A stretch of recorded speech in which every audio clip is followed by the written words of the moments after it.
চক্রবৃদ্ধি সুদ আমাদের কাছে একটা কঠিন টপিক বলে মনে হয়, বাট তুমি যদি চক্রবৃদ্ধি সুদ একদম বেসিক থেকে শিখে নাও না, তাহলে এর থেকে সহজ চ্যাপ্টার আর হয় না। তো চক্রবৃদ্ধি সুদের একটা কমপ্লিট ভিডিও, প্রায় 4 ঘন্টার মতো ভিডিও আমার চ্যানেলে রয়েছে, ওটা তুমি দেখে নেবে। এখন এটার সমাধান আমরা কিভাবে করবো দেখো, খুবই সহজভাবে আমি এই সমাধানটা করে দিচ্ছি। কোনো মূলধনের 2 বছরের সরল সুদ ও চক্রবৃদ্ধি সুদের পার্থক্য যথাক্রমে দিয়েছে 1440 টাকা এবং 1483.20 টাকা। সুদের হার নির্ণয় করতে দিয়েছে, 2 বছরের সরল সুদ দিয়েছে আর 2 বছরের চক্রবৃদ্ধি সুদ দিয়েছে। এখন দেখো, 2 বছরের সরল সুদ 1440 টাকা মানে কি, প্রত্যেক বছরে আমি সেম অ্যামাউন্ট টাকা পাবো, সরল সুদের ক্ষেত্রে সুদ হিসাবে। তাহলে দেখো, 1440কে যদি আমি 2 দিয়ে ভাগ করি তাহলে 720 টাকা, মানে সরল সুদ যদি হিসাব করি তাহলে প্রথম বছরে আমি 720 টাকা সুদ পাবো, দ্বিতীয় বছরেও আমি 720 টাকা সুদ পাবো। এরপর চক্রবৃদ্ধি সুদে বলেছে দেখো, 1483.20 টাকা পাচ্ছি, তার মানে ক টাকা আমি এক্সট্রা পাচ্ছি।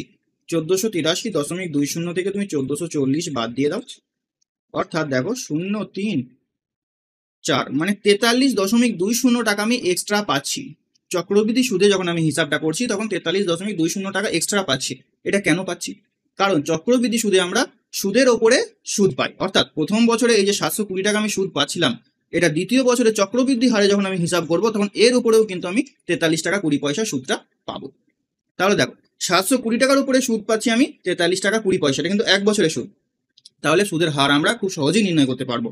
তো 43.20 টাকা সুদ পাচ্ছি 720 টাকার উপরে, 100 টাকার উপরে কত পাবো, দ্যাটস ইট। তাহলে এটা দশমিক তুলে দাও, নিচে 100, এই 100 কেটে যাচ্ছে, এই 0 কেটে যাচ্ছে, এটা দেখো কতবার যাবে, 2 আছে এখানে, 2 6 বার যাবে, 6 6 2 12, 6 7 42 টাকা 43, অর্থাৎ 6% হয়ে যাবে আমার সুদের হার, অপশন এ। বোঝা গেল? তো দেখো, বেসিক ক্লাসগুলো তোমাকে কিন্তু খুব ভালোভাবে করতে হবে। আমার এই চ্যানেলে সরল সুদ এবং চক্রবৃদ্ধি সুদের কমপ্লিট কমপ্লিট ভিডিও রয়েছে, তুমি সেটা দেখে নিও। আর আমাদের অ্যাপটা তুমি ডাউনলোড করে নেবে, অ্যাপেতে গেলে এই ভিডিওগুলো প্লেলিস্ট আকারে সুন্দর করে সাজানো রয়েছে। তো অবশ্যই সোপান একাডেমি অ্যাপটা তুমি ডাউনলোড করে নিও, এবং এই ট্রিক্সটা কেমন লাগলো অবশ্যই কমেন্টে জানাবে। পরবর্তীতে কোন টপিকের উপরে তুমি ক্লাস চাইছো সেটাও আমাদেরকে জানাতে ভুলবে না।